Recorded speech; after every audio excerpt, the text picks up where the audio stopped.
Hi, I'm Alex from PySpiders Rajajinagar. I'm a Python trainer. He's a student, Jayasurya. He got placed in a company. Now he's going to share the experience about PySpiders.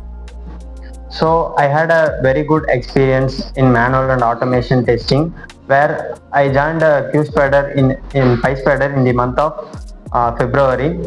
Here I learned a lot of things in manual and automation things, practical knowledge and wise, and also theoretical knowledge wise. They used to provide the training very beautifully. This is all about the things which I have learned. Yeah. Who took your class? Python taken by Keshav sir, and a manual taken by Niranjan sir, and cell name taken by Lakshmi Prasad sir. Okay. Boot camp and mock interview were helpful to crack the interview.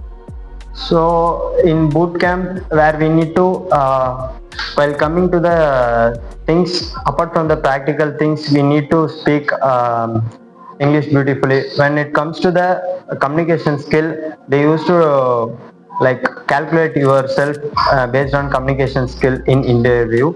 So there in boot camps and all, which helps to the students to uh, to communicate without any fearness. It will be helpful. Okay. I wish him all the best for further career.